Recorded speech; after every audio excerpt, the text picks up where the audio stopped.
So I'm here with Omar Jimenez and Trevor White. Yes, sir. So let's jump into a quick intro about Omar first.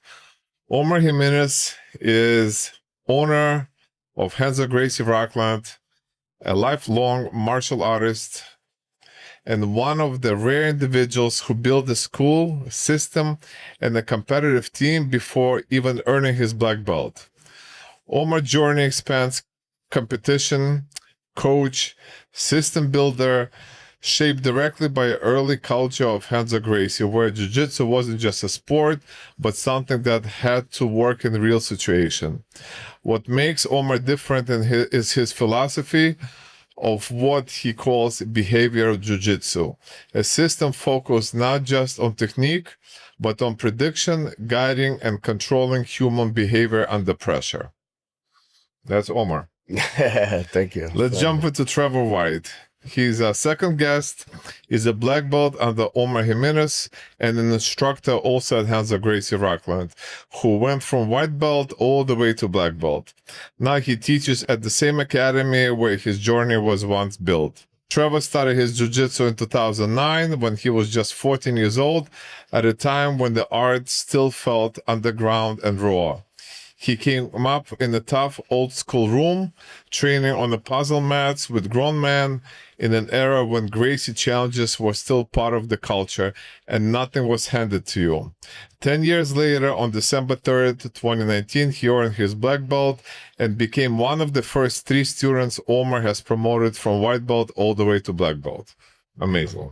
Thank you for the introduction. Makes me sound nice and good. Yeah, thanks for having us, Kalika. We enjoy being here. It's a pleasure. Thank you, guys. So, like I said, I really want to just catch up on things and let people know what Renzo Gracie of Rockland stands for, where it is. Let's put it on the map and talk about your journey, your progress, and people that you've been surrounded with all these years. So I'm going to ask you guys individual questions, and at any point of time, if you want to jump in for each other, please feel free. Yeah. So for Omar, we were talking about this recently, and you mentioned to me that you started teaching at a white belt level. That's not a very usual thing. How did that come about for you? Yeah, so that was early on. I guess when I was introduced to jiu-jitsu, we started training basically in a weightlifting gym. The owner of the gym used to wrestle, and he used to let people just come and wrestle after hours. So that started building up, and then we had nothing to really go on. We had no instructor. So we bought a Jean-Jacques Machado DVD, and I would always ask why. Like whoever came up with the game plan, or whoever said, okay, this is what we're doing today, they'll explain something, and my mind was just always curious. I would say, why? And after a while, you start finding the answers to all these questions. Why? How these things work. And then I think it's just a group of friends with us. After a while, I just started leading, and that's how I started teaching. I didn't set out to teach. Mm-hmm. I just ended up teaching or leading the and this pack was that I at was the around. karate school where you were training? Yeah, so when I was very young, I did Goju Karate. I trained under Domingo Llanos for a long time. And then once I got older and I came back, he opened the doors for us and let us use his gym. So first it was the weightlifting gym. Then we ended up at Domingo Llanos. Weightlifting gym ended up closing. Mm-hmm. And then that's when I ended up signing up to Renzo in New York. From Renzo in New York, I was very young. So I would take whatever I learned on a Monday, teach it all week during the class. Trevor was one of the lucky ones.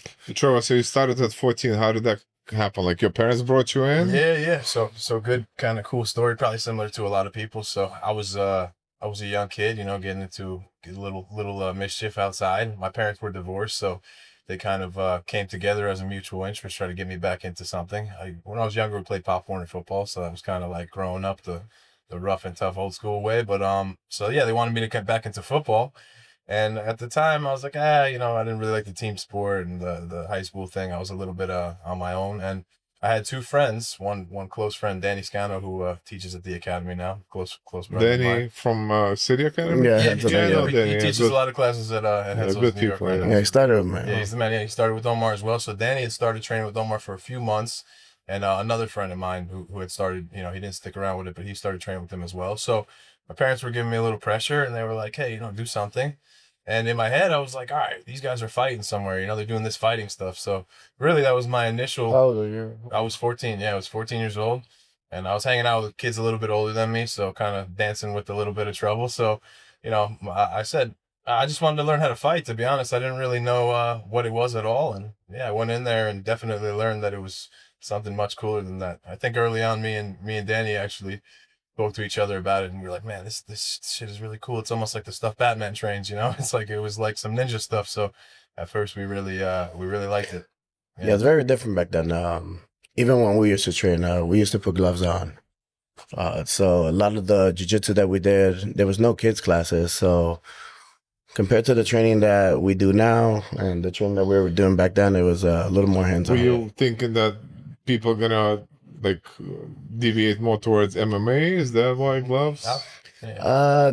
The sport wasn't that big back then. So if you were doing jiu-jitsu, you weren't doing it because, well, at least where I was around, everything was done more for MMA, right? Renzo Gracie, most of it was focused on Gracie Challenge, challenging all styles, all fights. So I think back then we only had Grapplers Quest and a few Naga tournaments, and they were every now and again they would come around. Now you could there's 4 tournaments every weekend. You just got to pick one. So I think back then the focus was defending yourself. The art has to work. If somebody attacks you, it has to work. Vale Tudo, when you can eye gouge, you can hit the groin. So I think the focus was mostly around defending yourself as opposed to sport. And for us, the gi was just another weapon, another tool to use to strangle someone. But yeah, I think that was the focus back then. Trevor, do you feel like you had to grow up faster because of adults in the room around you all the time? Yeah. I think there's a couple things I could tap on that. It's really like people skills, one, for sure, because like it's actually a recent podcast Nate Diaz was on. He talked about how all walks of life kind of meet each other in jiu-jitsu. You have a knucklehead kid and a police officer or a lawyer, and then you become friends. And honestly, watching that is very much similar to what my experience was. And it almost was like an epiphany for me halfway through. It was like a yellow belt.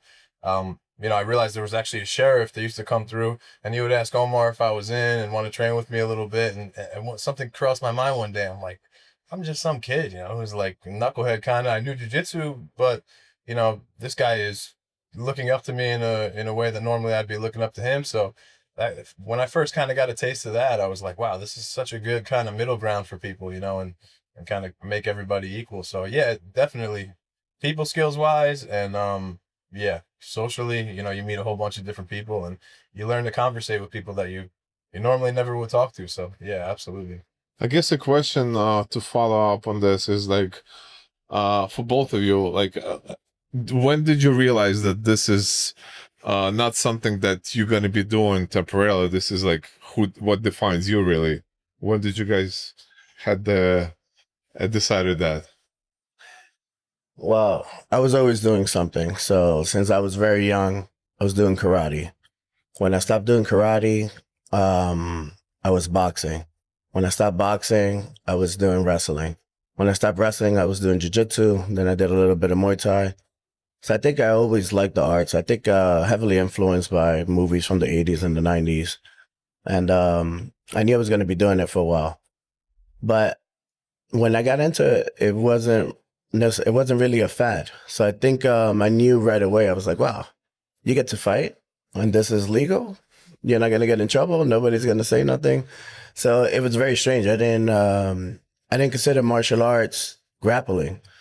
I only thought about it in forms of kickboxing, karate. I never really was looking at it as a grappling art. In fact, where I'm from, Rockland County, wrestling is a really big deal. And almost everybody wrestles. But we don't look at wrestling as a form of self-defense or martial art. It's just a sport.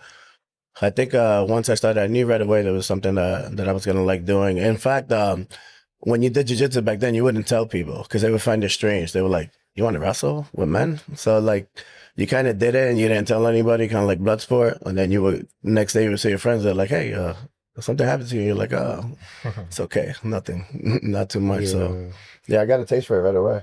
Yeah. How about you? When do you I'd think say you got something into? similar. I'd say it was yeah, like Professor Omar said, it was like a niche. So at the time, it was kind of a strange thing to tell people you were doing, you know, because it was almost like traditional martial arts. It didn't have, I think, the respect it deserved at first. People didn't really know exactly what it was, so explaining it to them was a little oddball, especially family too. You know, they thought you did Taekwondo or something like that. So I tried to explain it to them. I'd be like, no, it's like judo and wrestling, you know, and then they'd be like, all right, like the judo chop. Like, I'm like, yeah, I guess, like karate. Yeah. But then, you know, eventually as the UFC got a little popular and people started to know about it a little bit more, then I'd be able to say, oh, you know, when like the arms get twisted backwards and the throws and stuff, it's like that, but without punches. So like, oh, you do the UFC stuff. I'm like, Yeah. kind of, sort of. So, but Yeah, I think to everybody answer your calls it question, MMA. when I fell in love with it and knew it was something I was gonna do was real fast. I mean, I was a young guy. I was impressionable, and the room was like you said earlier.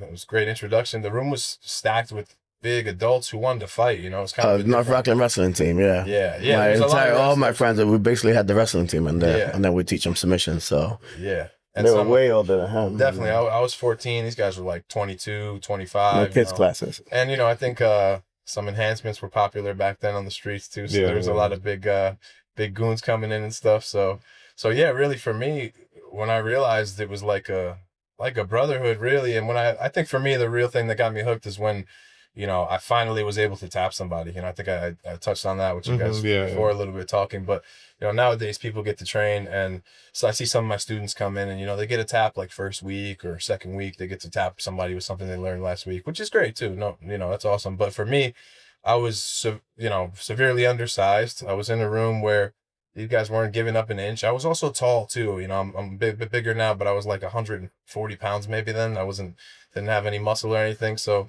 I was at a disadvantage. So basically, you know, it took some time. These guys were, you know, I was tall enough to where they thought I was an adult, so they were beating up on me hard. So it gave me a hard buffer in between. But when it finally clicked, it clicked very, very well. So I pretty much had no choice but to be, you know, a guard player because it was hard to get on top. So I figured out very soon that guard was like a very good neutralizer, closed guard, and if I could just drag people's arms to the side, that was always my technique. I think it's so important to not only you know, tap somebody, which is what you feel like you were missing for a few months in the beginning, right? yeah, but also to get tapped. Yes. I went to this academy a while back, and I trained with this brown belt. It was a no-gi class, and you know, I tapped him with the guillotine, which I love. And he was fascinated that I tapped him. He was like, man, I haven't got tapped in 4 years. And I'm thinking to myself, like 4 years, 4 months is a long time. Yeah, exactly. You know, and it's a pre-stacked room too. So I was kind of surprised. Maybe he wasn't, you know, going to classes. Yeah, but exactly. Yeah, we have to get tapped. We have to catch people with subs, but at the same time, if you're not, you know, feeling that's your best, you're not, you know, you're not growing. You're not doing yourself a favor. Agreed. Yeah, I think that's something that at least in the training that we did in Manhattan was very good. Nowadays, at least when we get a lot of gas, people want to right away, they just want to roll. They don't want constraints. But in Manhattan, you would start from bad positions. So the ego got checked really fast. You could have an amazing guard, and actually, Trevor has a really good guard. It's impossible to pass. But at the same time, if you mount him or if you take his back, if you're training from there, he knows what to do. Because we start training from there. We do a lot of situationals, a lot of positional training. And even if his guard doesn't get passed, he's there very often, developing, honing in on those skills. So yeah, definitely got it's self-defense, right? It's in the name. You got to be able to defend yourself first. Yeah, that's cool. For sure. You guys talked about Gracie challenges back then. What was that like coming up in that era? And do you feel like at any moment of time somebody could come in, like somebody who is a big deal or somebody who's like you were looking up to, or just really that good at jiu-jitsu? And that would happen often. Well, just to start, the dynamic was interesting, I guess, to say the least. You have Brazilian Jiu-Jitsu, and we're teaching it inside of a karate school. But then if you watch Gracie in action and a lot of these other things, you see that they were actually challenging all of these striking arts. So already, even though I did karate when I was young, The owner had given me all his black belts, and I kind of had to do like a intro course because he's like, you're not even a black belt. I mean, you're just. So I kind of took all his students. He's like, I want to see if you know how to teach first, and I had to give like an intro class. So already I was at a point where they have no idea what I'm about to show them, but I have to convince them that this is a good way of defending yourself. So from the very beginning, there were challenges. Here you are, white belt in jiu-jitsu. You have 12 black belts in karate. And I'm supposed to show them this new martial art, and they're looking at me with a white belt on. Credit to them, very humble to take, all have black belts on and take a class from a white belt. With that said, I'm a white belt. I just started doing this. So if you have a school, anybody can walk in. It could be a D1 wrestler. It could be a judoka. It would happen all the time. And you have to show that it works. So at least for me, I think that shaped our jiu-jitsu very much to be very conservative, I would say, very reactive. That's why I think that's where I started touching on talking about behavioral jiu-jitsu. I may not know all the moves, but if I know what you need to choke me, or if I know what you need to do an armbar, if I could just take one of those things away, I'll be safe. So I don't have to know every move or every counter to everything that's out there. I just need to know what you need in general to get the main moves. There's 1,000 setups. There's only so many submissions. Take away one of those elements and you should be okay. So Yeah. Trevor, you started jiu-jitsu kind of when everything still felt underground and Absolutely. especially new to you. And do you feel like you missed that era? Do you appreciate the art that we have now, which is a little bit modernized? Actually, I love that question. Yeah, it's a good question because it puts me in a position where I almost want to lean towards. Did I miss the era? Absolutely, 100%. Just because it's the time that I fell in love with jiu-jitsu and it had that raw feeling to it. It kind of had that old school, real jiu-jitsu feeling to it. I remember a little example too. When I first got into jiu-jitsu, I found out that Renzo Gracie had made his documentary Legacy, and I figured out where to buy it. I went on Budo Videos at the time, and I bought it from Budo Videos. It came with a bunch of stickers and some Copa Podio, or some Brasileiro videos. And I watched that DVD like every day before training. Watch Renzo recite the Theodore Roosevelt quote and all the great lines that he had in there, and just that time period, like the rawness of the martial art and just the realness and the simplicity of the technique. Also was the cat wasn't out of the bag yet necessarily, even though in the whole history of jiu-jitsu I kind of got started not super early, but I like to think that I got started at a time where things changed a lot since then. Like I say maybe 2013 or 14 things started to trend in a different direction, but it kind of had that simple old school mindset, and people didn't really know jiu-jitsu that well, especially in the county that we were in. So, if you were good at something like closed guard, or you were good at a certain position, maybe butterfly, whatever it may be, front headlock, then you could kind of stand out and really surprise a lot of people. Now, a lot of people know stuff, and there's so much technique. And like I said, for better or for worse, I think there's pros and cons and a lot of good things about now. There's a ton of information now, so it's great for everybody. Yeah, back then we had a lot of MMA guys who would always come in. Always people that wanted to do MMA. And I know for them, I used to restrict them. Last thing I wanted was one of my students getting into a boxing match. So at first I would take on all the Gracie challenges. People would come, they'll say, I want to fight with the instructor. So I'd say, no problem. So I would have to tell the students like, hey, sit on the side. And then I would go and do it. And I think my main emphasis, it wasn't to win the match, but was to show them exactly what the Gracies were teaching. Clinch, don't allow for strikes, smother them. And then from there, eventually they would panic, hyperventilate, extend the limb, and we would take it. Then after a while, I was like, you guys got to learn how to do this. Like, it's not just me. So eventually I would put Trevor out there. And again, they were super young, but people would come in, I would say, hey, you guys can do whatever you want. No rules. You want to slam them, anything you like. For my guys, you have rules.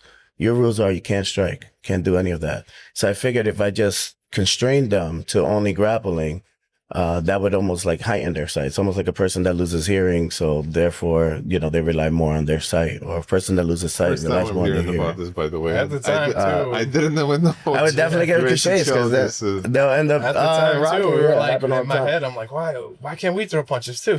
And then later on, old Professor Omar I told like me. that. It makes perfect sense. Yeah. Because you, as a pro or somebody who's been taught by a pro, even for a year or 2 years, you need to have constraints, right? Yeah. Absolutely. And then people coming in from the street. We were just talking about it, about a video where a guy came in to challenge, and he said that this is not going to work on me, and he gets choked out. And, yeah, of course. The tale is old as time. Yeah. Yeah. I think, like Professor Omar said. Yeah, the fear ethic, yeah. Yeah. Oh, when people would come to sign up, of course, like, so I wrestled. I was always like 200 pounds, even when I was in, it's like 185. Let's not inflate the number too much. It's like 185 when I was in high school. And same story, right? Same story as UFC. If they would look at me, they would be like, well, he looks pretty big. Of course, he can do it. So I would always go towards my young ones. And I would say, hey, Trevor, go with my 14-year-old. And they'll be like, oh, no. Like, give me something a little more formidable. And I'll be like, go with him. You could make him quit, And of course, that would never happen. And that my biggest selling point. Honest, that was one of my and I got to pay him some money. To go back on the question where you said that what made me realize that I was going to do this forever. This was like a lifestyle for me. Part of that was it too. Professor Omar, he propped us up as young guys and treated us all as equals too. It was kind of a good balance. I always looked up to him, but at the same time, he treated me like a brother. So it was a great balance. But, he would give us that confidence too, subtly, basically, but like things like that. Like a good story was I think it was my first or second tap. One of those times when I finally submitted somebody, it was super rewarding. There was a friend of ours that came in. He was a local guy from the area. Like I said, a lot of big jacked characters from that time period. And he was his name was Steve, a real nice guy. He was about like he was about like 230, 225 at least. He's up there. Big guy. Probably more. Yeah, 6+. And everybody partnered up. Small room, maybe 10 guys. Everyone partnered up. And Steve didn't have a partner. It was his first few days, whatever. And Omar was looking at him because he was looking like, who do I roll with? I didn't have a partner either. And I remember Omar saying, go with my 15-year-old, go with him. And he looked at him like, you sure? You sure? And in my head, like, that was like, sort of like, I actually just got my yellow belt too. So I had a tremendous amount of pride for the school and jiu-jitsu as an art. I felt like it was my responsibility to show people that if you think you're just going to use brute strength, the technique is going to prevail. So I would, I went to school all day and that's what I thought about. I wasn't a scholar by any means. So I would go in there and just think about jiu-jitsu and the technique and the aspects of it. So we started rolling. He gave me a little slam, a little slam on the mats, on the nice puzzle mats, maybe 1 inch with concrete underneath, but obviously we weren't allowed to complain about it. Mats, yeah. Yeah. So we weren't allowed to complain about that. And, anyways, I kind of got my bearings about me and my instincts kicked in. Same thing I said before. I was always real good with the arm drag. I arm dragged him. I got on his back and I got him with a rear naked choke. And I got up very quick. I tied my belt. I shook his hand. And he kind of slapped my hand out of the way. He was a little annoyed. And I remember I walked, took a little pace, and I saw it caught Omar's eye. And Omar looked at me like a little smile and a nod. And I remember I was like, doing the right thing. thing. Him that. Yeah, like good stuff. He's gonna sign up. Like good stuff. He's got to sign up today. And then I went home. And I told my mom, this is a big part of my jiu-jitsu. I'm like, Ma, you won't believe this. I tapped up this guy who's maybe like 25. I don't know. Maybe he was like 20 at the time, but it was a lot bigger than me, and it was a big thing. So. And she's like, yeah, cool, good. Karate's going good, whatever, So I fell in love with it early on. That was definitely one of my moments I treasure a lot. So I think one of my toughest challenges was probably my dad, because he would use every dirty trick. He'd be like, "Oh, you're good at jiu-jitsu." He's like, "Let me see how that works. So I go into his guard and he'll pinch me in my rib or something, or try to eye gouge me or something. He's like, "Stuff doesn't work." Yeah, but yeah, I had an older brother who was a big guy, bodybuilder, juice head. I'll say it out loud. He used to indulge there too. He was very big, very fit. Impressive dude. He was definitely. He was a larger than life character. He passed when I was 20, but he was the man. I'm sorry. Yeah, no, it's okay. We had so many great memories, and having a brother when you grow up is one of the most influential things for a man that you could have. But we were kind of like the opposites in that way. He was the big bodybuilder. I couldn't be that big at the time. I was young. I was lean. So you know, my brother believed in me, but he always challenged me too. You know, he'd always be like, "Oh, what are you doing over there? Are you trying jiu-jitsu? How does it work?" And I remember one time I held his wrist. My grip started getting really good. I got good, like a death grip, you know, real good. So one time we were arguing, and I held the front of his forearms. I was a little bit older at this time. I held the front of his forearms, and I had a good grip. He couldn't get his arms back, and then he's like, "All right," and he just headbutted me right in the forehead. I'm like, you know what? Ever since I thought of that, I'm Change the sport for you. Put your head under their chin if you're gonna go double wrist, and drive them into the corner. but he always kept me honest, and yeah, another good story with him, not to crowd it all with that, but one day we were going back and forth. He's like, "This shoe wouldn't work on me. You have to have strength and jiu-jitsu." And now years have gone by. I agree with him. So if you're listening, brother, you're right. But, a little bit of both. But we were arguing for a back and forth, you know, a little banter just for like an hour at my father's house. And he's like, "This wouldn't work on me. It won't work on me." I'm like, "I'm telling you, if I get you in my guard, I can sweep you. I will." So out of nowhere, you know, he's no warning. He's standing close to me. Boom, he bear hugs me over both arms. And I have underhook, but I'm like fucking straight jacket here. And he's squeezing me as tight as he can. He's like 220, big ass guy, you know, a little shorter than me, but so strong. And I remember in my head, I'm like, I'm going to get this. I'm just going to stay here. He pulled me to the ground. I got butterfly hooks, and we're like, he's trying to squish me, trying to squash me. And a few minutes went by. I stayed there. I'm like, don't get up. You didn't win. I'm yelling at him. And then, like a minute goes by or 2 minutes, something like that. And I sweep him. I get him. He starts to get tired. I can feel it. I scoop up my underhooks and I sweep him. And then he's so strong though. He pushes my neck and he gets up. He starts walking away. He's like, no, we're done. He's like, "It's because I smoke cigarettes." Every time they get gas, you know. Yeah, he started walking away. But then my brother always would tell his friends too. You know, his friends would come in and he'd be like, you know, me and him would talk crap to each other. He'd be like, "It wouldn't work on me." But then his friends would come over later and he'd be like, "Yo, my brother will beat you guys up." So it meant a lot to me. You know, it was cool. Cool That's memories. awesome. Oh, thank you for walking down the memory lane about your brother. Absolutely, man. Appreciate it. Omar, can you tell me about behavioral jiu-jitsu in a few words? Instead of trying to predict every counter to every single move that they're going to do on you, you put yourself in a position where you know what their next move is. So I would structure myself sometimes, say if I just put the tip of my elbow in the nook of, if I'm in his guard and I put the tip of my elbow in the nook of his knee. In competition today, you have to act, right? So that's more of a sport. But in terms of you defending yourself, as long as you're not submitting me or further compromising my position, I'm in a fairly good place. So as far as self-defense is concerned, that's being achieved. Now, the person who wants to harm you, he's the aggressor. So he's gonna do something. He's the one that wants to fight. So knowing that, I know he has to move. If I know he has to move and I prop myself properly, once he moves, once that guard opens, I don't let those ankles cross again. So I just keep putting blockades in the way. And I call that behavioral because it's not a move. It's not a move that I'm teaching you. It's, I know what you have to do next because you need space. Or I might not know the setup you're going for, but as long as I'm in a structurally sound place, my brother's by the way, a civil engineer. So you're always talking to me about arches and triangles and bridges. So I always think about things in terms of a structure. I put myself in a place where my skeleton can hold the strength as opposed to me doing something like a wall squat. And then it's like action, reaction. He has to go next. He wants to attack. I'm okay where I am. Mm-hmm.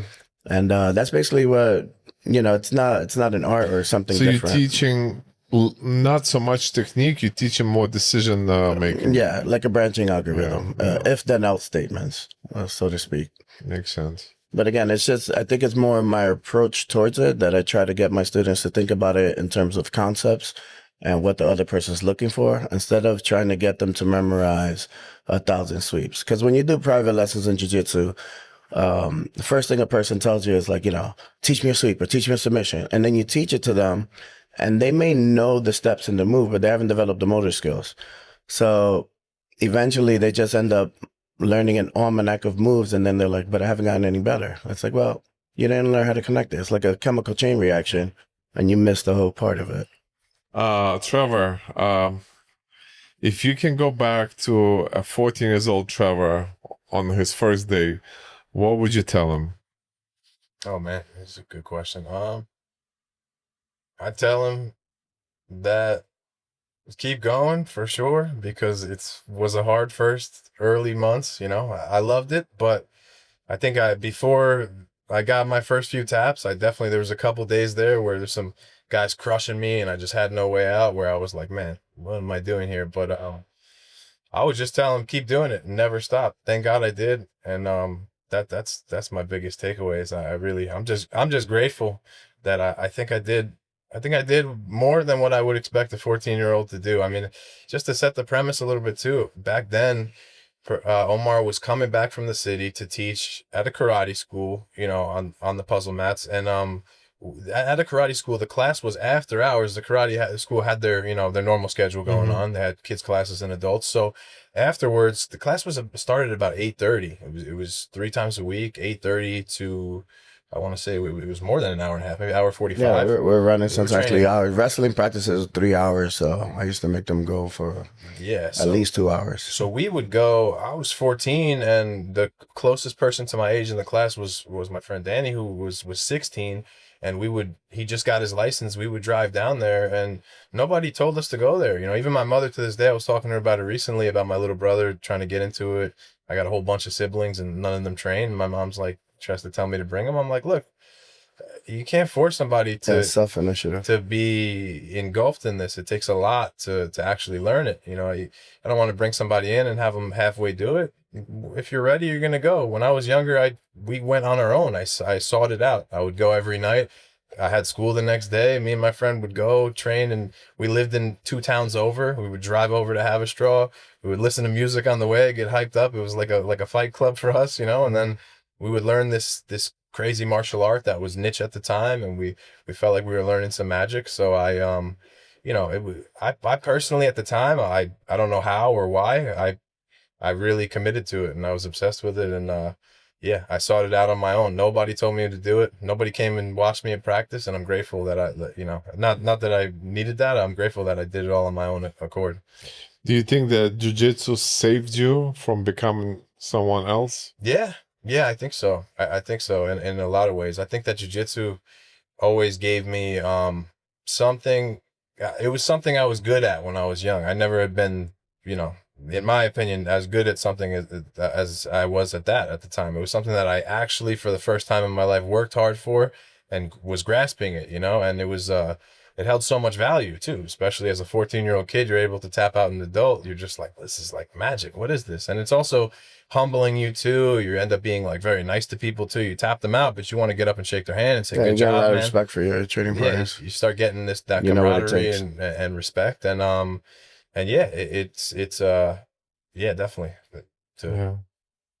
No, I know you got your black belt along with a couple of other people. Yes. But one of them was Anita. Yes. Yeah. And I want to spend a moment for us to talk about her and perhaps relive her memory, because she was such an amazing human being. Absolutely. That has been unfortunately taken away from many of us who loved her and knew her.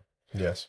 Yeah, Anita was my first female black belt. So it was Trevor, Angel Rivera, and Anita Lambright. And a very special person. She did jiu-jitsu for as long as I can remember. I think she had started before me. And I think mostly what we remember, the way we like to speak about Anita, is how warm she was. She was ever so giving. So if you were going through a tough time, she would know. And as a team member, she was always very supportive, seemed almost unconditional. Not only was she supportive, she was, just a nice, kind person, believed in everyone. She helped us start the women's program in our school between her and Katie O'Neill. So now my school has, I couldn't tell you. I would say we probably have over 20, close to 30 women that are training. So she was just a really big part of the environment and keeping us all connected. Like, she knows Bruno, she knows everybody. So yeah, just really big part, really, really important person that we lost. Not just us at Renzo Gracie Rockland, but I think Jiu-Jitsu in general, maybe all of us, just humanity. She was really that great. Yeah. No, sure, Can't say enough nice things missed, about her. Yeah, It's definitely missed, yeah. Anita was like a salt of the earth type of person, and like Professor Omar said, one thing about her for sure, she was so selfless. Like that was the first initial thing that came over my head when everything terrible happened. I was just trying to think about Anita and the person she is, and she was just always asking about you. I don't think I was ever one time, and to our own fault. Yeah, she made me better and more aware in a way that she would always come in and ask about me, and you kind of get caught up in your own stuff where you forget, and then you realize, I'm like, I don't get the chance to ask about her. She's always asking how's your wife, how's the baby, your wife's beautiful, always making such nice comments. She was just a very, very selfless person, and she genuinely got joy in seeing other people do good. When other people got promoted, I mean, you could look back on pictures, Anita was like there smiling so hard. Some people are like kind of just giving it up a little bit. Anita was genuinely happy for everybody, and proud, and just super proud to be part of Renzo Gracie Association and all of us. So. She trained up to her very last day. And then when I look back and I think about it, this was tough for men to do. This is ultra difficult. Like I said, there were no kids classes. Trevor had to fight. When he started training, he wasn't training with people that were in high school. He was training with people that were done with college. Yeah. And he was like 14 years old. And now when you think about it, she was a woman. She was older than me, yet every day she showed extreme resilience. She would go in there, train, never complain. So I think truly she embodied jiu-jitsu, the resilience. Like Renzo says, the best thing you could do every day is fight. And Anita fought, where even men have gotten injured and they're like, oh, I can't train, or my hip hurts or something. Anita's there. She was always there. So I think we gained a lot of strength from her, thinking about that and how she passed it down to her son Nathan, and watching him do well as well. So yeah, very important person. Yeah. And she was a forerunner for the women too. I think it all across the board. Across the board, even at the academy as well. But in Rockland too, she, there wasn't many women training, especially when Anita first came around and stuff, and she made them feel comfortable and got together the women's classes and the programs and really just was that great buffer in between. If a woman walked in, Anita would greet them at the door, like a keystone. Yeah. 100%. So we lost a good one, and yeah. Well, I hope she hears us talking about her, remembering her, and living up to her legacy and her expectations of us.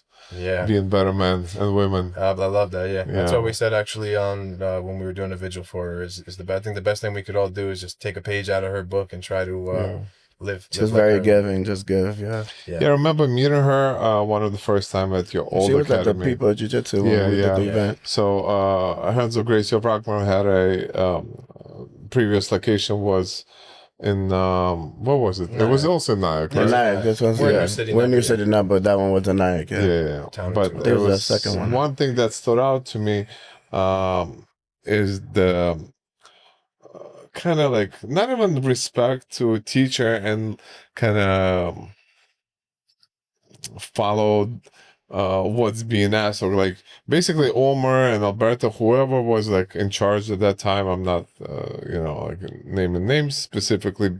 Maybe there were other people who were in charge of the program back then, but I remember Omar and Alberto told me, like, don't worry, Mike, we're gonna get people together, there's gonna be plenty of folks. And sure enough, besides everybody else from other schools coming in, there was so much support from your academy. Yeah, it's everybody's very supportive of each other, very close to our community. No, that's great. That shows me that whatever you're doing, whatever you're preaching, how you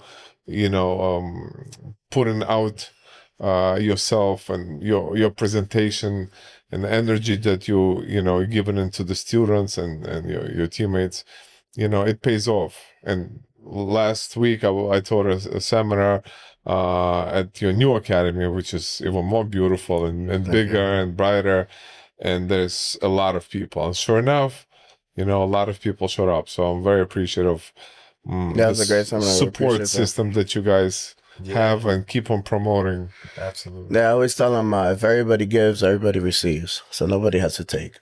Yeah. So one hand washes the other type of community. But I think Omar won't say this for himself, but I'll go off and tell a little story and shed some light on what a guy he is too, because I think the years of Omar being the person that he is kind of what kind of cultivated that community and what it is now. Like, good example, and I'm just one person. There's the multiple people, maybe hundreds of people throughout the years that Omar's done the same thing for. But I when I was a little bit older, like 16, 17, I got into some trouble at school. Surprise, but I got into some trouble at school, and then my father was upset. He came in school. He took my car, and he called Omar. I didn't care about the car; it didn't matter. But he called Omar, and he said, he's getting into trouble. He's going off the rails, something a little dramatic. And he said that, I'm not paying for his jiu-jitsu anymore. I'm not paying for it anymore. So I was heartbroken because it was my whole life. Jiu-jitsu was my everything. I just moved to a different town. So the main thing that I was really had was a constant was jiu-jitsu. And I was upset. So I walked my ass home back to my mom's house and I got home. I was upset. I didn't know what to do. I hadn't, no way to get to jiu-jitsu that night. And Omar called me on my own. I didn't even get a chance to reach out to him. And he didn't call me to say anything, about anything other than he called me. First words were, "Where's my money?" No, he's a jokester, but he was like, "How are you?" He's like, "Are you good?" He's just trying to like follow up on what my father said to see if it was true. And, I was doing fine. It was just a little dramatic. And Omar was like, "All right, well, if you're doing good, all good, then, I'll see you at training." And I'm like, "I don't have a car anymore. He's not going to pay for my jiu-jitsu." I'm like, my life is like messed up. I was so upset. And Omar's like, "Dude, it's fine. I'll pick you up. What's your address?" And for maybe, I don't know, like a year, Omar picked me up every day. He came over. He lived. And then we ate a Baconator. Yeah, we did. Yeah, Wendy Baconator.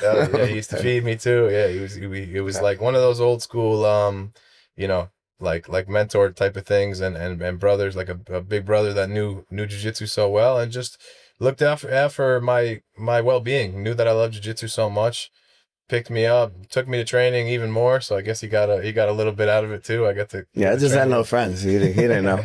And I lived also.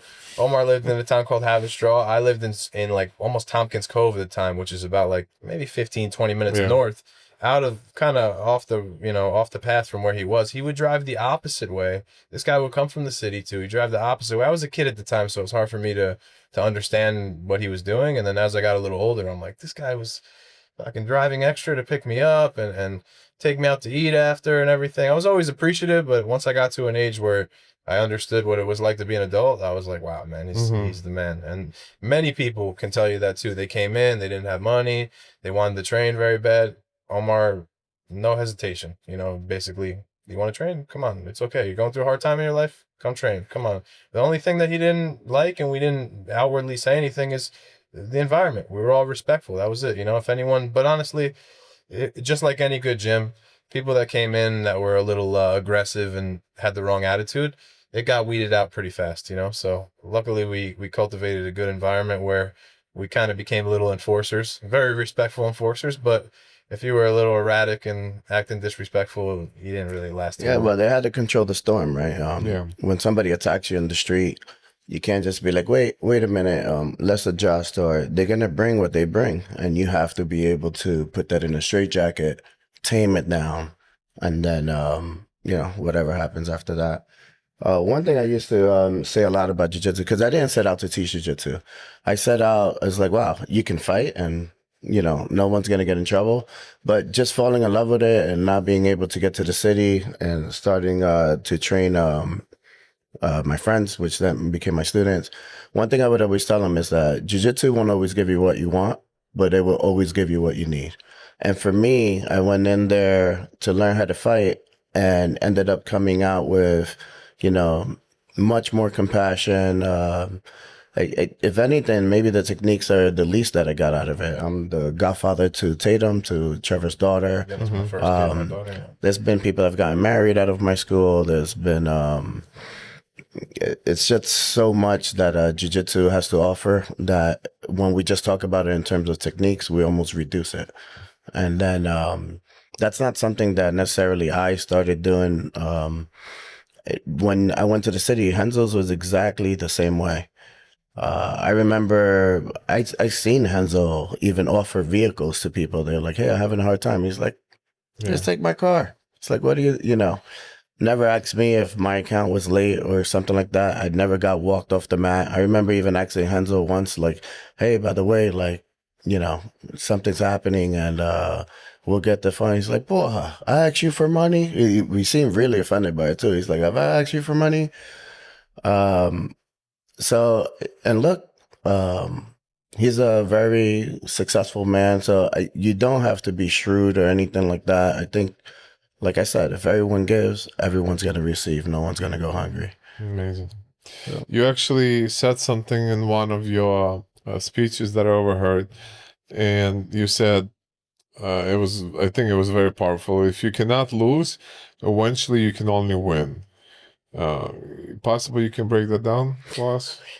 Yeah, so there wasn't a lot of information when we were coming up through jiu-jitsu, and I think what we had mostly was just interviews.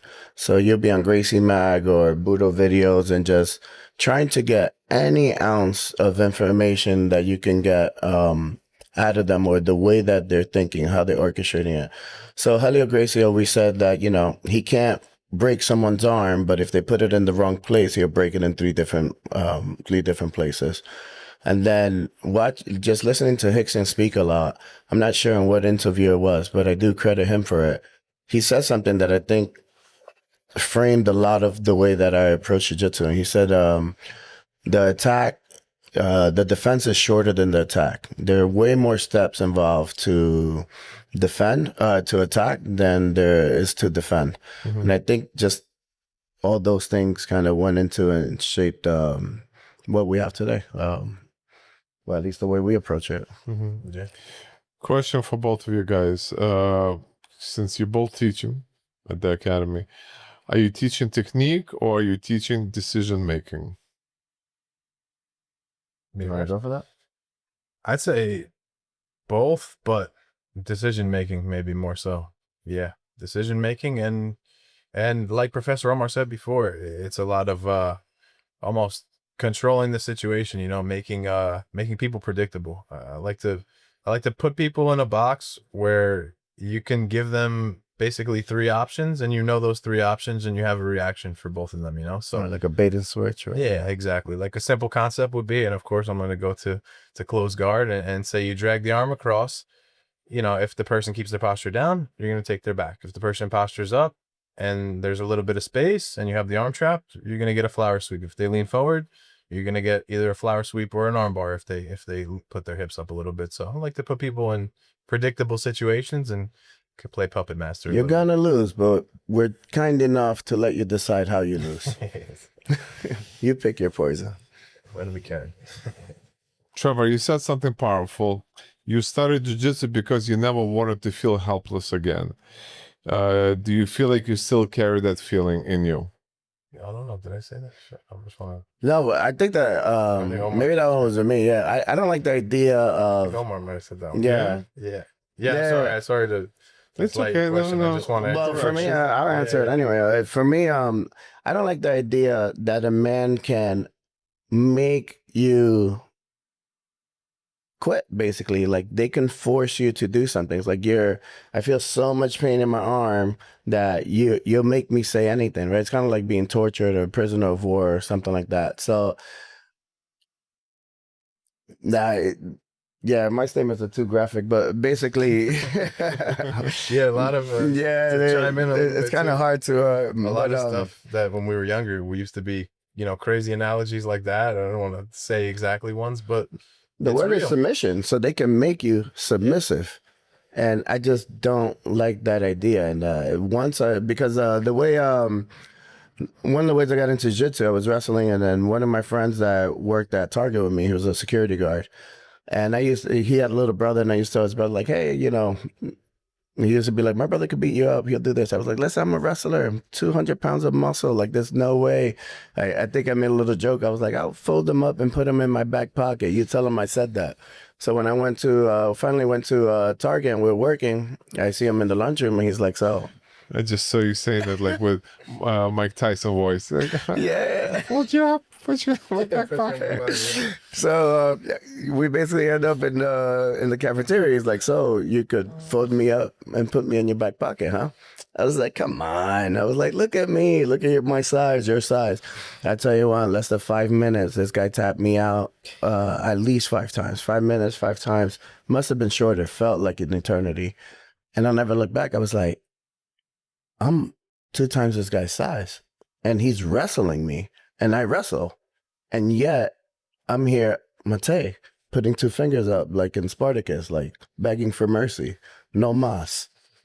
Roberto Duran, no way. So that idea just, I don't know, jiu-jitsu is everything. I can't have that being done. Yeah. I do agree too, for the record. So Mate. No, what I was gonna say, Yeah. he said it, you said it. I feel like Yeah. a lot of people could agree with that. Oh, 100%. Yeah. Even though I was young to the point, and I had a big brother, so I had gotten lucky. Didn't get bullied or anything too much. I was young enough, but when I got into jiu-jitsu, for sure, felt helpless a couple times training then. And Omar used to give us a little graphic, tough love on the reality of how harsh the world can be, and honestly, that motivated us. Me and my friend Danny were young kids in there and in the room, be like, man, even though it's like scary, that idea is scary. If somebody can put you there, they could do whatever. It scares you. Or even simple concepts like, somebody's not going to rob you when you expect it. Just because you think you're at a nice shop right in a good area and you're safe doesn't mean you're safe. It's not going to be when you expect it. That's that Half Gracie quote, because one day somebody's going to do something. Oh yeah, you don't one like. day somebody's gonna try to take something from you, and you're gonna have to choke that motherfucker. Something like that. That was one of my favorite quotes. I used to love those quotes when I was a kid. Man, I was like, once I figured out, You live by those there things. was a little bit of documentaries about Renzo and Half and stuff. I dived all in on that. I literally used to watch either between Legacy and Gladiator every other day before training. I was like trying to get myself hyped up for war in there. Patriot, Last Samurai. One of our black belts that trains with us, Joe Rodriguez. He has a little joke that he always says to me. Sorry, Joe, I got to put it out there, but he's just like, hurt people, and I kind of chuckle at that, and I'm like, what's funny, in Manhattan you weren't allowed to tap to pressure, so sometimes a black belt would just mount you. It's completely sweaty, and they'll wrap the gi around your face, so now you're being waterboarded because the gi is completely soaked. They wrap it around your face, and you start hyperventilating, and I'm tapping. I'm like, let me go, and the next thing you hear is, "That's not a submission, Poha. That's not a submission, Poha. You can't tap to that." So, that sucked. So I would have to go home, and then I was like, doing to others. I'll be like, yeah, hey, Trevor, check this out. Let me mount you. Whap, just like Igor would do to me. And then I would hold him. I'd be like, it's not a submission. You can't. But then I would learn, right? You would mimic, kind of like Kakashi and Naruto or whatever. The copy ninja. I would just steal it, come back home, do it to them for a week. I would get punished for 1 hour on a Monday. Then I would come home and punish them for hours throughout the week, come back, learn a new torture method, come back and pose. I think all the joke and funniness, it is true and funny too in its own way.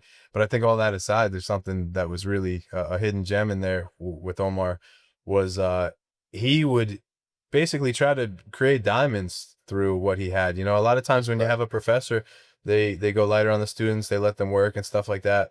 Omar would come through, and he gave me a phobia at a young age. I didn't want to get my guard passed by this guy. I didn't want to be inside control. I feel like I was going to die under there. So, early on, I just would fight for my life to try to get just enough technique, sharp enough just to survive. And he made me so much better at a young age just from the beatings. When I was a purple belt, I was getting my bearings. I was getting my jiu-jitsu personality, and he would come in and completely take my guard and squash it. I remember as a purple belt, I kind of had a mental breakdown where I was like, I got to come home and figure out how I could stop getting smashed by him so much. He's my professor, so obviously, you know, in the most Yeah. respectful way, but it made me so much better. You know, he never went easy on me and always gave me a shot. So Yeah, everything with Renzo was pressure. So I would tell them you should have so much pressure on them that they should be begging you to submit them because they want to reset. Yeah. I'm like, I don't give them that because you know what happens next tournament? It's the same guy again. And the next tournament. So then they'll think it's a fluke. So in a way, in the middle of the match, there's psychological warfare happening.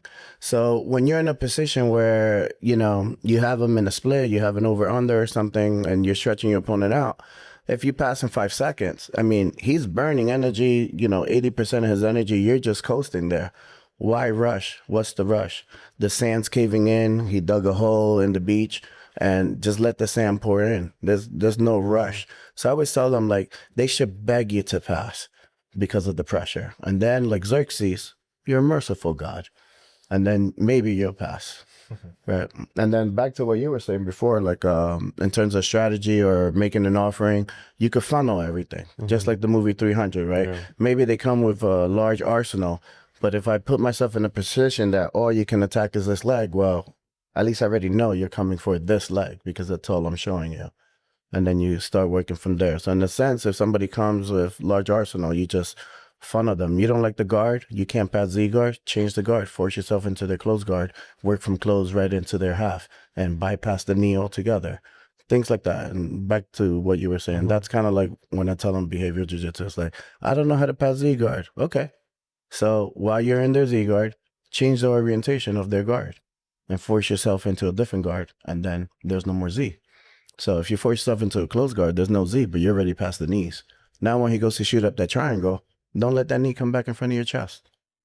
You know what he needs. I don't have to know all the setups. I just have to know what comes next. yeah, that was something that a lot that I learned from Professor Omar was basically slowing people down and dictating the pace, basically, you know, putting them, Dog constrictor. yeah, just limiting them too. I mean, you know, some people back then would be so afraid of stalling, or in general, people are afraid of stalling, which I agree. You don't want to do that, you know, hold somebody the whole, especially in a tournament. Of course, you don't want to hold anybody the whole match and get penalties and not win. But in the sense where you're actually trying to get, you know, the goal of jiu-jitsu accomplished, pass someone's guard, submit them, mount them. If you're in that halfway process and you mount and you get them in side control, or you even have them in closed guard and you have a good position on them, if you can hold them there for 4 minutes and then take their back on the 4th minute and 59 seconds, then and get Yeah, my last competition a week ago in openweight semifinal, the guy apparently was doing stand up all along, and then with my match, he pulled. Yeah, right. It's like And so, of course, you know, my latest theory on that is that flow grappling works really well. Yeah. You know, and if you have videos up there, yeah, they know. and that's great. Listen, people should adapt. But he pulled, and why I'm telling the story, because he put me in a like really tight half guard where he was trying to stretch my leg. So my job was, and he would try to pull me on top of him. So I couldn't really do much passing until I eventually did. But he wanted me to feel light. He wanted me to off balance and possibly at the same time do a trap on my foot. So it's a constant work that I had to do, readjust, you know, clear the knee, flatten them out, to force it back to your to the game. point where, maybe like looking from outside, if you see what I'm doing or what he's doing, it's very technical, but you can't always please, You can't always people, you know. So these guys I'm not are an stuck in- entertainer. I didn't get into this to be a charlatan or you know. People on the outside like, these guys are in half guard the whole match. yeah, well, I'm there's not little- holding, There's you a know, lot like, happening. micro Yeah. battles in between. yeah, there, people don't see who's holding who, and Yeah. you know how much effort one has to give in a very technical way not to get swept or you know. Absolutely. Trevor, what does loyalty mean to you in jiu-jitsu, especially coming up under Omar the way you did? Yeah, loyalty means everything to me, for especially coming up under Omar, and you know, just I guess to tap on what I talked about earlier, because of, you know, the amount of investment and energy that he put into his students and myself. You know, I feel like it was easy always to be loyal to Omar because he was he was always had our best interest in mind, always, always propping us up. And again, one of the main things, main takeaways is, he was my professor. I always looked up to him, but he never treated me like a little kid or like his student. He treated me like a brother, like someone who was an equal. So he all around really just gave me so much silently, that I was just so grateful. And to me, it's kind of maybe not the most popular thing to say sometimes, but I think being a part of a team for a long time that knows you and loves you and cares about your well-being and you doing your best and knows the ins and outs of your game and your life and your personality. There's a lot to that. There's something very powerful about that when you have a team that comes together and comes behind you and knows you well, because it's going to help you grow. You can go train other places, get good looks, and it's going to help you see some stuff you've never seen. But when you're working hard every day at home, there's nobody like family, that's gonna look out for you. So It's funny you say that. I just we shot a podcast not too long ago, and Alex Eklund from Master Sky was talking about his opponent, which is my old teammate Adam Binium, who opened up his own academy. And I rewatched the match with Fabio and Babs, my teachers, in the corner, remembering how pre-COVID everything was happening in New York, Pan Nogi, New York Open, and all this other stuff. But their voices sounded so clear, apparent, and I kind of miss those times because, but it's important to feel the family and your team close to you, next to you, even though you're out there hustling, right? Exactly. All the work has been done already. Absolutely. Guys, behind you, you have some pictures and handsome faces of men and women. You recognize anybody, and what do you think about this whole project of ours? Even though I started this, but we all part of it, guys. Yeah. I've met so many people through your project, and just so many familiar faces that without a project like this, we'll just be isolated, right? It's like you never travel outside of the state of New York. So I know through people Jiu Jitsu, I've met many people.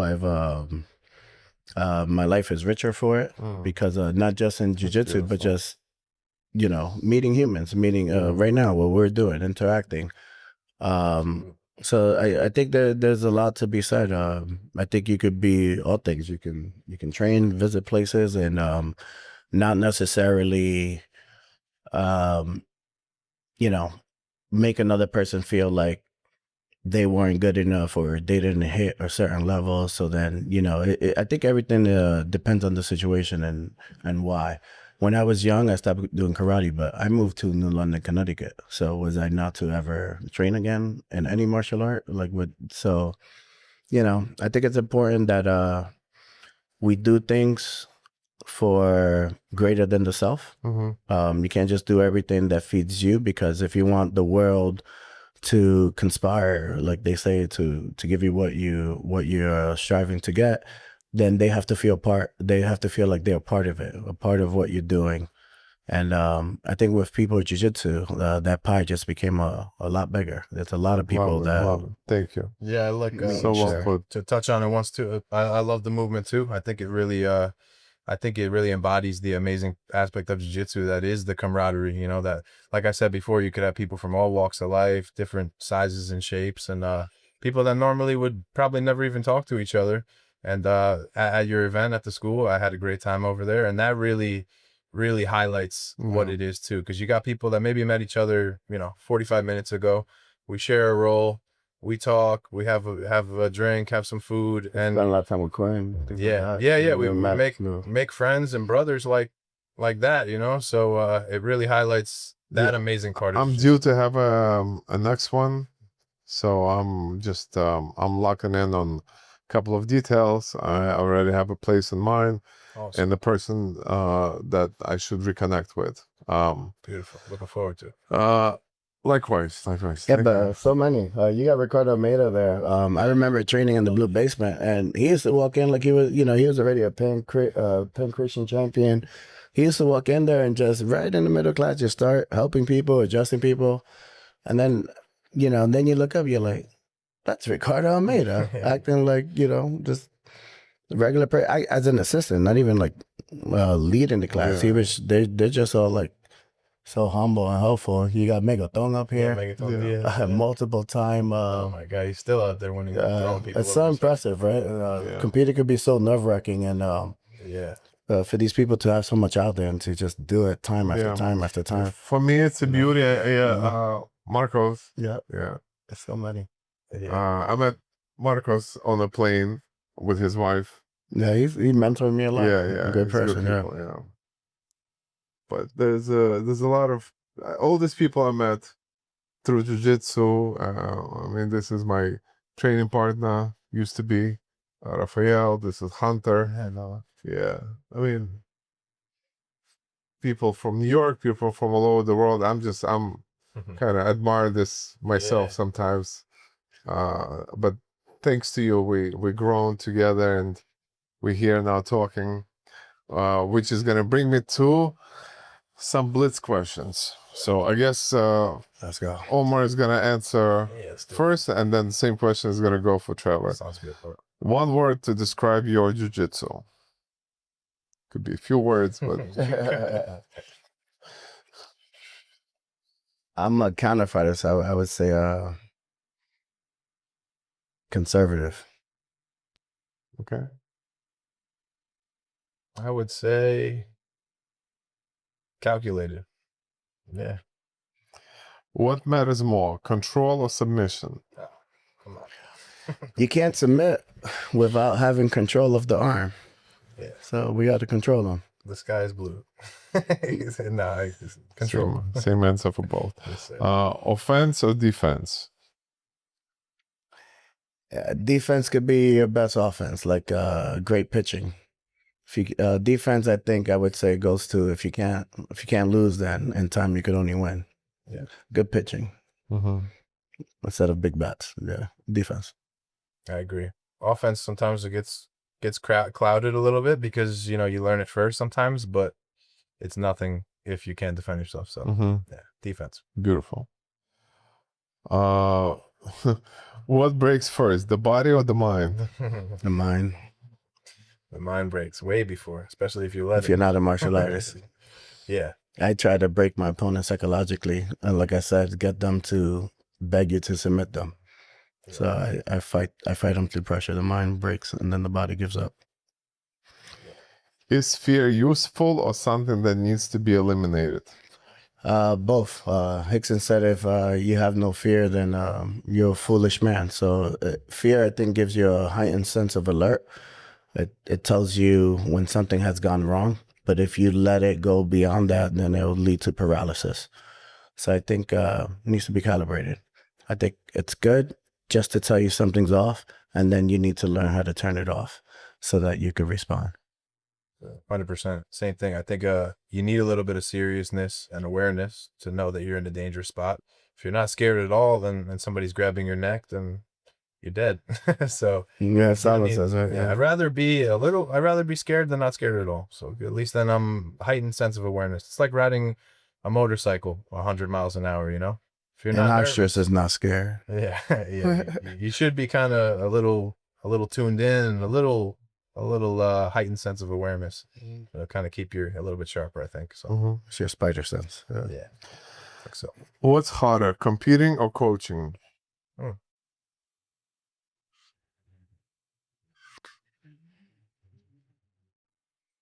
That's a good question. That's a good question. Well, I think maybe competing because it's an internal battle. When you coach, you're a guide. So you're a guide in somebody else's struggle, and they're facing their fears, they're facing their insecurities, their shortcomings in their mind, the infinite back talk. So I feel like it's an honor when somebody allows me to coach them or be a part of that while they're going through it. But as far as difficulty. I think when you compete, your fight or flight goes off, and it's some of if you experience nerve-wracking experience, I think there's 1% of the population that doesn't. If you have fight or flight, um, I think competing. And some people, running. Some people are running into a burning building to save people while everyone else is running out. So they might have a different reaction to it. But I think competing, you can't lie to yourself when you compete. It shows you who you are. Mm-hmm. So it's very vulnerable. It exposes you. So I find that more difficult. Yeah, I think competing too. I think competing has a lot of just so many different variables and so many factors, that could come into winning and being successful. And, and just going out there and being yourself is half the battle for most of us, in the beginning of competing, especially.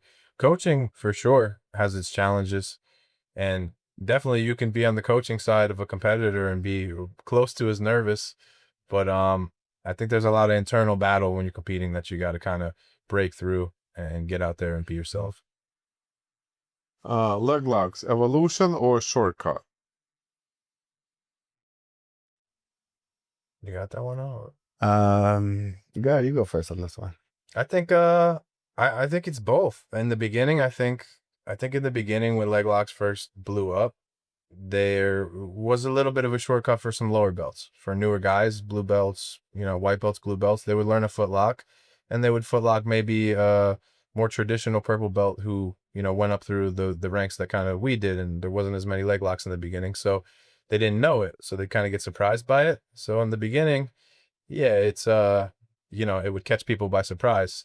So in that case, I think some people learned it before they should learn, maybe they were good at a straight ankle lock, but they didn't really have a good closed guard, or they weren't good at controlling the back, or, their defense was a little sparing in some spots. So I remember actually around that time period, a lot of people were getting very good at leg locks, and I was probably about a purple brown belt.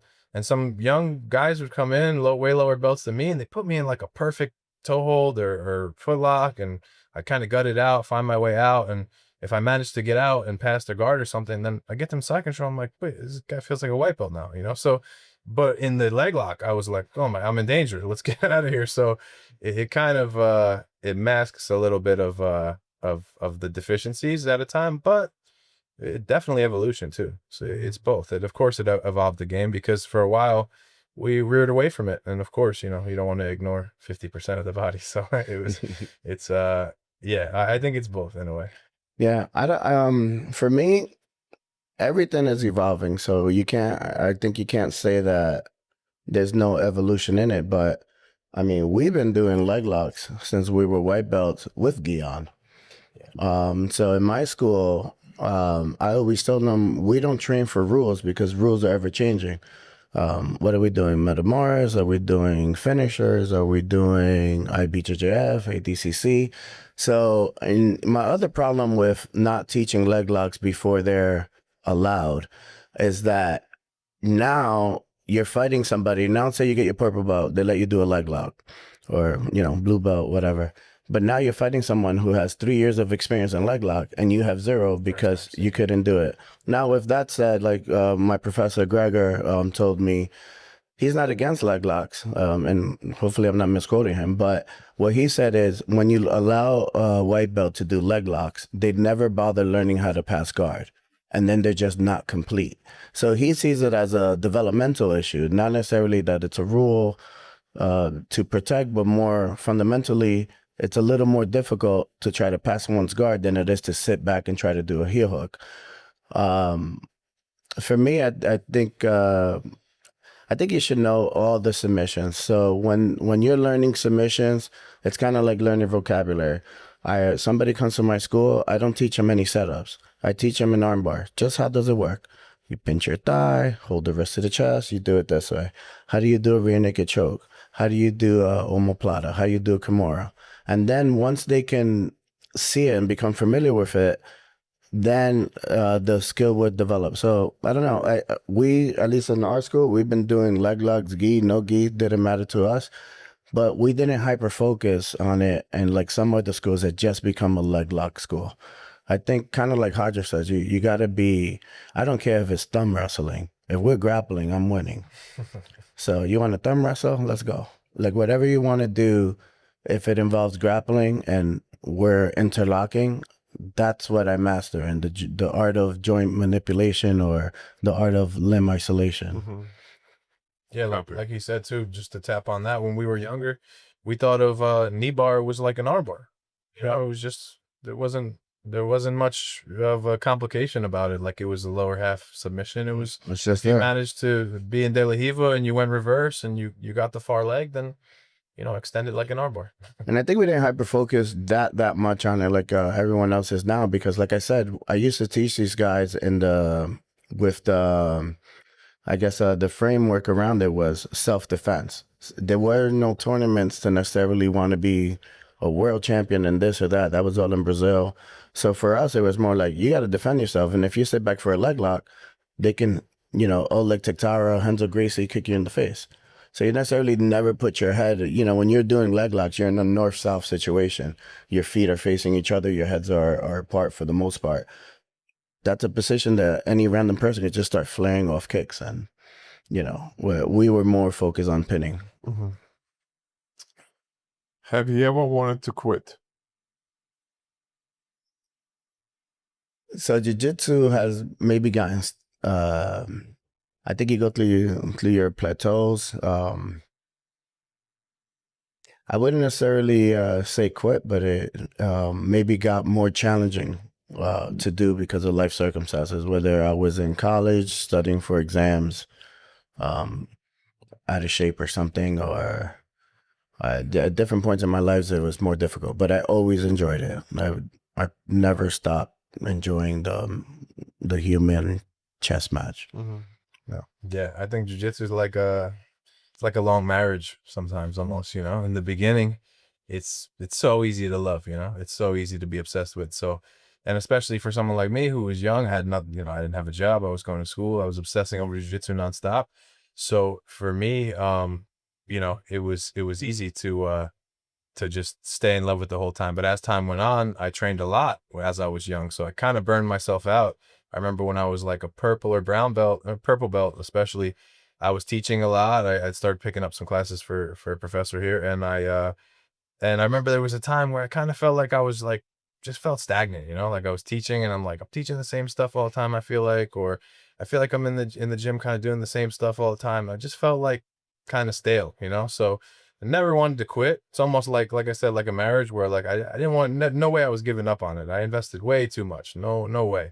So I was finding in my head, I remember kind of having a dialogue where I was like, I'm going to find a way out of this to make myself more rejuvenated and find something that I'm more obsessed with on it. So I actually, at the time, I remember I focused heavy on guard passing and takedowns. I was like, let me just work on takedowns now. Start working on stuff that I don't work on all the time and kind of get a little satisfaction out of doing something different. So I kind of thought outside the box and tried to revamp my whole outlook on teaching. I always took teaching as a great honor, and a huge responsibility too. So I studied a little bit more and I, honed in on some techniques and I remember when he first put me on schedule teaching classes, I remember in my head, I was like, all right, this is a big responsibility. I can't mess this up. And I was like, I know a lot of techniques in my head, but I can say them to you. Yeah, I know a Kimura, I know a cross choke, I know, a flower sweep, I know all this stuff. But how do I do it? If I had to explain it to you, how do I do it step by step? So I would sit in my room and I would think of it and I'd write it in my Apple Notes and I would write step 1, pull your knees to your chest, get the hands on the mat, whatever, simple. Grab the wrists, hip out, lock the Kimura, switch your hips out the other way. So I'd break everything down step by step, and that kind of rejuvenated me. So what keeps you coming back? The chess match, kind of like what Trevor was saying. I try to make it more granular than just winning or losing. I used to tell them the first thing is it has to be effective. The first thing I focus on, it has to work. The second thing is it has to be efficient. So not only does it have to be effective, it has to be efficient. And I think when you work on efficiency, trying to get things done using less and less power, less and less speed, I try to eliminate physical attributes. And the more I get to do that, the more joy I find in it. And then, body types make styles make fights, body types. So whether I'm training with a kid, I mean, I roll with the kids sometimes and I have to take weight off. I can't smash a kid or something like that. So I would use that as an extra challenge. It's kind of like doing a mental game. I would restrict myself, not tell my opponent I could only use this pass or this particular thing, and that way you always increase the challenge and you never get to boredom. What keeps me coming back is the brotherhood, really. I mean, of course you like the glory of ripping a submission and and that cool stuff, but really what brings me back is really just the brotherhood. All jokes aside, is just the community at this point in my life. I've been doing jiu-jitsu 16 years, so it's like family to me, so even if there's days where work is tired and it's a long day and everything, just going in there and being with my people, as soon as I'm in there, I just feel like this is exactly where I'm supposed to be in the world. So it's a part of me now. You could win everything, but if there's nobody to share it with, you have nothing. 100%. What would people be surprised to learn about you? I worked in finance. I think it surprises people a lot that I was in the finance industry. Mm-hmm. Most people think I just did jiu-jitsu full time, but jiu-jitsu is something that I did most of my life because I enjoyed it. So I think maybe the career I chose. Yeah, I don't want to just give my career like and steal Professor Omar's answer, but I'm one of 8 siblings, and yeah, I got a big family. I got a big old family, and I'm an electrician during the day. I guess that's the other side of me. That's Very that's nice. what I am. I believe you had at your 20 that you completely disagree with now.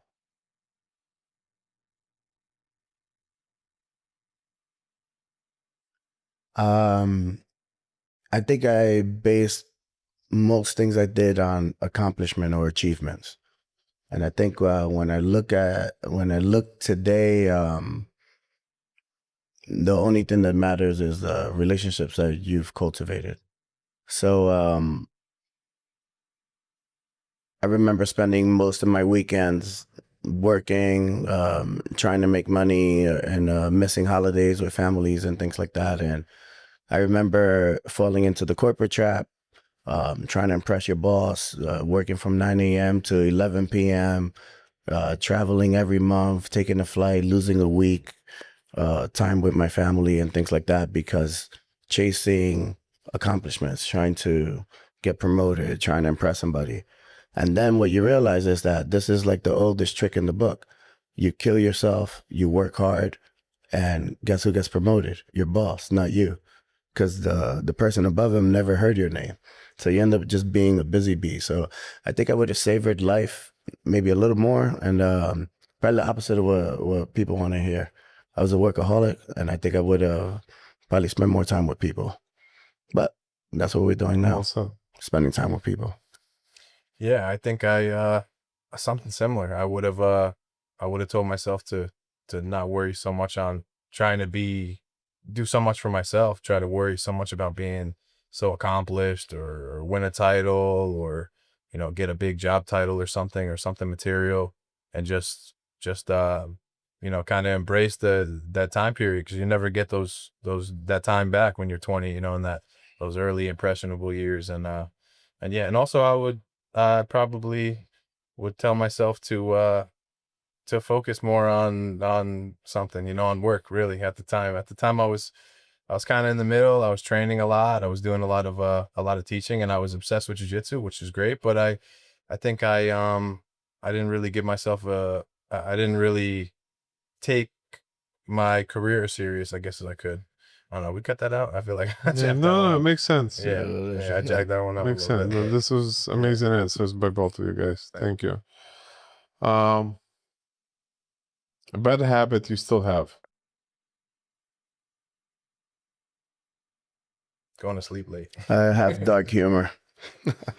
And sometimes people, I do it for shock value, but sometimes I get too much of a shock out of them. So that's a bad habit I have.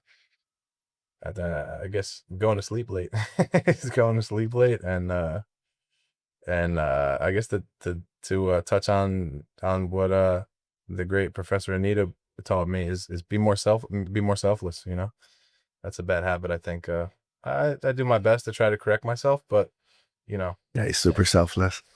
no, I think we could all be a little more, and But definitely, yeah.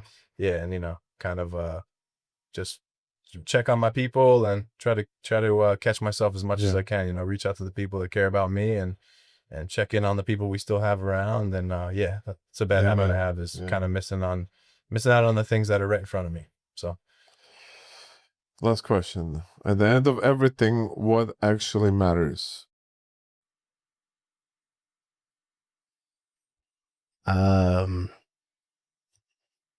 Love, the relationships you build. I mean, there's nothing you can a few books that I had read, but they talk about consumption and how we spend our time. And if you think about it, you can buy something, you can buy a watch, a chain, and you'll be happy, you'll get a hit of dopamine when you buy that chain, but then out of nowhere it goes away. But when we talk, every conversation we had today, it was about, we didn't explain anything about an arm bar, scissor sweep, financial difficulties. We have Alberto, have sumo. There's just so much that we could talk about. But at the end of it, what you end up always wanting to talk about is things that make you nostalgic, your experiences, and usually there's someone with you. You don't think about that one time you made that 3-point shot, but nobody was there to watch it. You talk about when you did it and everyone that knew you worked so hard, they were there, and the celebration that happened together with people. So I think love and being part of something bigger than yourself, not living your life just for utility, for your own means. And I think jiu-jitsu, in one way or another, has helped me come to that realization that people matter more than anything you can obtain. 100%. Yeah, I agree on that. I think for me, it's pretty simple: health and family and community. But family, blood and not blood. You know, I mean, people that I've known for years, like Omar and a bunch of people from the school and other places alike, have just become family to me. When you know people for over a decade and we look out for each other and we've seen each other's highs and lows and everything like that, I think it's important to water your own grass and keep those relationships good, and your health and your family. I think we all know now. I was the younger guy in the room a lot of times, but now I'm not getting any younger. I got a beautiful wife and a beautiful 1-year-old daughter. So health and family is the most important, and the community and the school, and keeping everything the way it is. I want my family to grow up in this world. I want my daughter to grow up with that community, and and give more. I want more. It's past the time for me to kind of take in all the glory for myself. I want to share jiu-jitsu with other people. I don't care about being in the spotlight or being there's a time in the gym where I was the top student, and professor was always giving me call outs, and I was over there hopping around my gi on and pacing back and forth and felt like the man and loved representing the school. But it's not about that. And it's about, it's about helping other people have their moment and find themselves and feel good and get their confidence and all that. And that's what brings me joy now. And I think that's what matters. I love this podcast. You guys are very grounded. I almost didn't expect any of this mysterious. Thanks for having us. Characters that you both are to come out. Yeah, this is my first time doing this. So yeah, mine too. So thank you. No, you guys are I usually great. avoid the camera and the mic. We were nervous. We're good at kind of BSing and talking on the mats. But you notice how you mentioned, like, we really, like, I don't know if you thought we're gonna speak a lot about Alberto, right? And his we company. love Alberto. We love Alberto, but I told Alberto, I said, if Omar's gonna come, we're not talking he had his chance. So this is more about you guys. And join one with Alberto. Make sure you go to Half Sumo collection.com. Yeah. Alberto, by the way, we do just think about it. One more thing I do want to say about him, though, and I didn't say much, but think about being a white belt in jiu-jitsu and having the audacity to teach, but not because you thought you were so great, just out of necessity. I need a training partner, so we had to make them. Who was I going to roll with? It was hard to get anybody to believe in us, and two people that believed in me that I would say were very impactful in my jiu-jitsu in my life and everything was Renzo. He told me as soon as you turn purple belt, you can affiliate with my academy. And I was the first non-black belt to be able to affiliate as part of the Renzo Gracie Association. And Alberto was our first sponsor to go to Worlds. I had never traveled west. First time I ever went to California was because of jiu-jitsu. And part of how we got there, Alberto donated gis. I think he helped out with flights and everything. It wasn't under half sumo. He did it through Monto, but nonetheless, Alberto, Newaza, Monto, half sumo. Alberto's the man. And also to touch on that, when Omar did get we got the Renzo Gracie Rockland name. I remember as students, we were so excited because Gracie Mag at the time would have that, have a couple advertisement pages, and it would have Renzo's team and his locations. And when we finally got, updated and we were in the Gracie Mag, every time we go to the tournaments, the IBJJF tournaments, we get a Gracie Mag. We flip through, we go to find the Renzo page, and back up. There we are, Renzo Gracie Rockland. We're on the map. We're on We the map exist. too. So, and of course, Professor Alberto is the man. He actually had a great impact on my jiu-jitsu as well too. Obviously I was a purple belt. I was pretty established, finding my ground and stuff like that. And then Professor Alberto had moved down to Rockland, and he started training with us a little bit. And again, a selfless guy, had a lot of experience, big, tough guy. And he trained with me a lot, which was something I needed. I needed a different body, He's not bashful about his weight. No. Yeah. And he showed me a lot of people too. He gave me some exposure and brought me to train with a lot of people. He's a connector for sure. We love him. Yeah, he's the man. And lastly, I want to say that we talked about a raffle, right? Could be any comments on YouTube channel, which is extremely difficult to grow, but I'm doing my best and kicking ass, I think. We're gonna do it. That's it. Any comments on Instagram reels that will be posted, or any reshares that you guys decide to do? And I'll leave you, Omar, in charge as far as deciding the best comment. And the best could mean anything: the funniest, the most original, something that touches you, and whatever raffle promotion that you want to present people with, whether what could it be as far as prizes? So we could give them, we'll give them a hoodie. We'll mail out a hoodie, and we'll give them a free class to come and train with us, and also a free private lesson to come experience jiu-jitsu the way we interpret it. Love it. Beautiful. Absolutely. Awesome. So apparel, training, and one-on-one session. I always choose training, Yes. because that to me leads to potential growth of your own self. And your own self, I'm talking about a person who will do it. Yes. Hoodie are great, by the way. I love them. Great quality. I actually complimented Omar on them Thank you. choosing the type of quality products that you actually enjoy wearing. Absolutely. I always do that for my business. I see what other people are doing. I'm like, oh, this is actually great. I can We use learn that. from each other. Yeah. Boys, thank you so much for spending time with me Mike, on thank Friday you so much evening. for having us. Appreciate you. Trevor.